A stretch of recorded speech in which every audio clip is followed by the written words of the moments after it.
TDS on metal scrap, TDS on metal scrap कब कहाँ किसके ऊपर अप्लीकेबल है टीडीएस ऑन मेटल स्क्रैप? जी हाँ, पिछले वीक मैंने एक बिजनेसमैन से मुलाकात की। बिजनेसमैन, फर्स्ट टाइम मैंने देखा कि बिजनेसमैन, एक entrepreneur tax and regulatory compliance के ऊपर इतना इंटरेस्टेड है, इतना इंटरेस्टेड है। फर्स्ट टाइम मैंने देखा टैक्स एंड रेगुलेटरी कंप्लायंस, जहां पे उनको भी टीडीएस ऑन मेटल स्क्रैप के ऊपर प्रावधान जो है उसके बारे में समहाउ उनको भी अपडेट है। पूरा डिटेल में नहीं है, लेकिन इतना जरूर पता है जितना एक एंटरप्रेन्योर बिजनेस ओनर को होना चाहिए।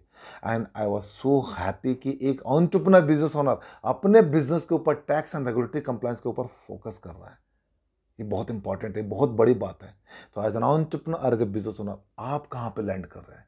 क्या आप अपने बिजनेस के ऊपर टैक्स के रेगुलेटरी कंप्लायंस की जो भी अप्लीकेबिलिटी है, क्या आप उसको देख रहे हैं? क्या आपका अकाउंटेंट जो भी रेगुलेटरी कंप्लायंस की फुलफिलमेंट कर रहा है, क्या वो सही कर रहा है, गलत कर रहा है, कैसे कर रहा है, कितना कर रहा है?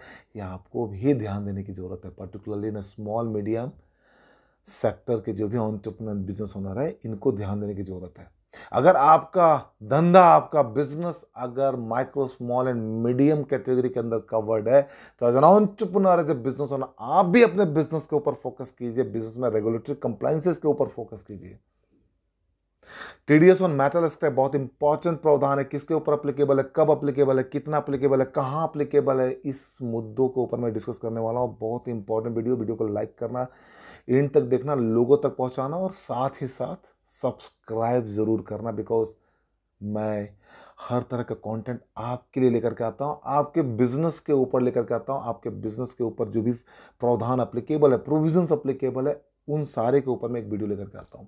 So this is very important that please watch, subscribe and like the video. लोगों तक पहुंचाइए, लोगों को बताइए।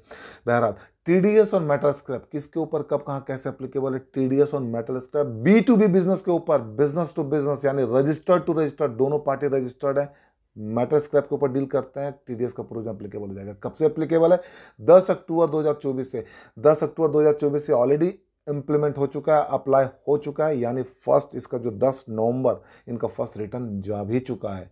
तो अगर आपने रिटर्न नहीं फाइल किया हुआ, because of non clarity, because of confusion, then my dear ladies and, first time है, गवर्नमेंट भी आपको माफ़ कर देगी, डिपार्टमेंट भी आपको माफ़ कर देंगे, चिंता करने की बात नहीं है।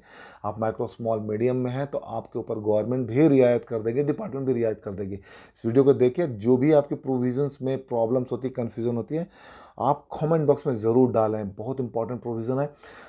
मेटल स्क्रैप बी2बी, बिजनेस टू बिजनेस के ऊपर रजिस्टर्ड है, 10 अक्टूबर 2024 से अप्लाई हो चुका है। एंड अगर आप जो ट्रांजेक्शन्स करते हो, जो आपका कॉन्ट्रैक्ट वैल्यू है, अगर वो 2.5 लाख या उससे ऊपर का है, तभी आपका टीडीएस अप्लीकेबल होगा। यानी अगर आपने जो परचेज किया है वो 2,49,500 या 2,49,999 का परचेज किया, तो आपके ऊपर टीडीएस की प्रोविजन अप्लीकेबल नहीं होगी।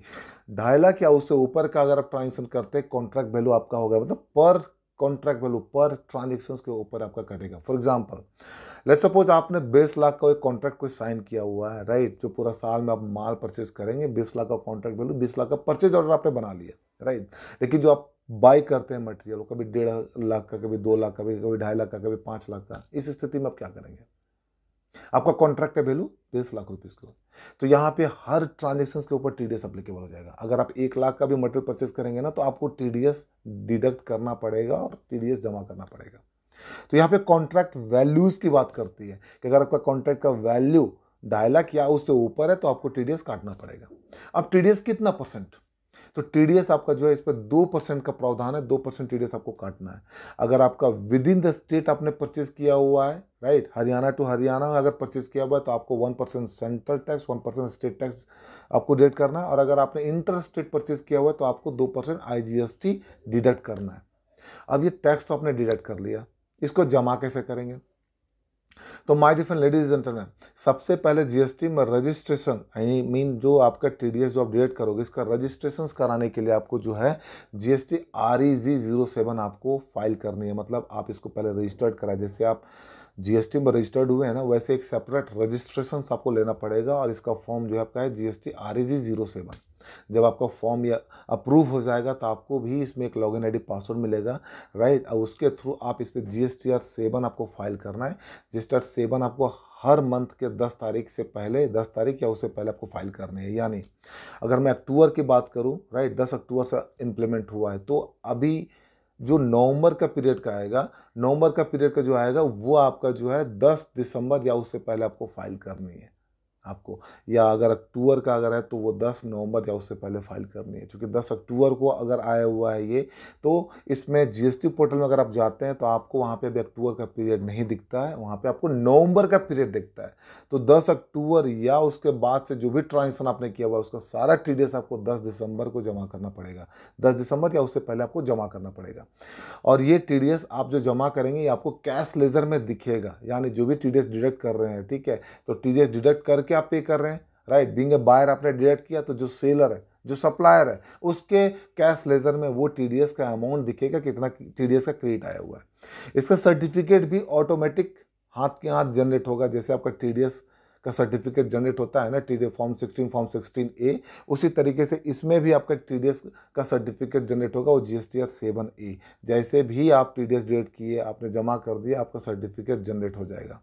तो ये इन सारे मुद्दों के ऊपर आपको ध्यान रखना है कि अगर आपने मेटल स्क्रैप में डील कर रहे हो, मेटल स्क्रैप के ऊपर बिजनेस आपका है, तो आपको इस प्रावधान को फुलफिल करना है। और अगर आपने नहीं किया ना मेरे दोस्त, तो फिर क्या होगा कि आपको पेनल प्रोविजंस का सामना करना पड़ेगा। इंटरेस्ट 18% के हिसाब से, अगर आपने टैक्स डिडक्ट तो किया लेकिन जमा नहीं किया, तो 18% के हिसाब से आपको टैक्स के ऊपर इंटरेस्ट भी जमा करनी पड़ेगी।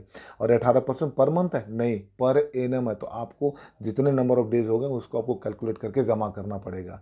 साथ ही अगर आप इसका रिटर्न नहीं फाइल करते हैं तो प्रतिदिन आपको 25 रुपया का पेनल्टी लगेगी, subject to maximum 1000 rupees.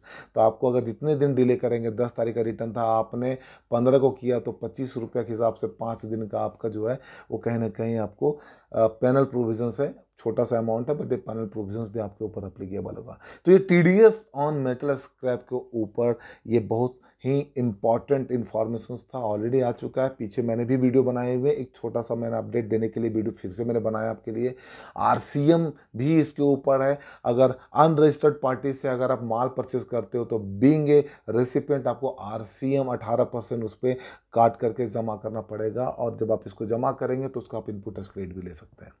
So this is how the important part. If you are dealing in the metal business, metal scrap business, then this video is very important. Apply all those relevant provisions in your business. And if you are finding any kind of difficulties, my dear ladies and gentlemen, do not worry more. Do not hesitate more. Please comment on my inbox. I am here to support you to be able to bring the compliances in your business. There is no any hard rule in the compliances. There is no any hard rule in the compliances. What is important here is that जब जागे तब सवेरा। आज आप जागो, अगर compliances में आपको issues आ रहे हैं, आज आप जागो, आज मैं आपको सॉल्यूशन दूंगा। कल आप जागोगे, कल मैं आपको सॉल्यूशन दूंगा, बट सॉल्यूशन जरूर दूंगा।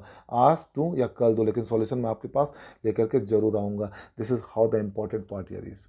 So start to implement this GST provisions, and if you're finding any kind of difficulties in regulatory compliance fulfillment like income tax, TDS, GST, advanced tax, corporate tax और any immovable property की compliances हो रही है, forex में अगर आप deal करते हैं, फॉरेन प्रॉपर्टी आपके पास है, TDS compliances कैसे करें, सेल बाय प्रॉपर्टी करते हैं, TDS compliances कैसे करें, कैपिटल गेन का compliances कैसे करें, हर ट्रांजेक्शन्स का जो भी compliances है उसका एक ही सॉल्यूशंस है, and that is solutions you have to come with me. मैं आपको हेल्प करूंगा, मैं आपको सपोर्ट करूंगा, and we both together come, and कहीं ना कहीं इसको हम लोग कंप्लायंस बेस्ड बिजनेस में आपके बिजनेस को डेवलप कराएंगे। This is how the important part here is. This is एनसिंग signing out until we meet again. Thank you very much.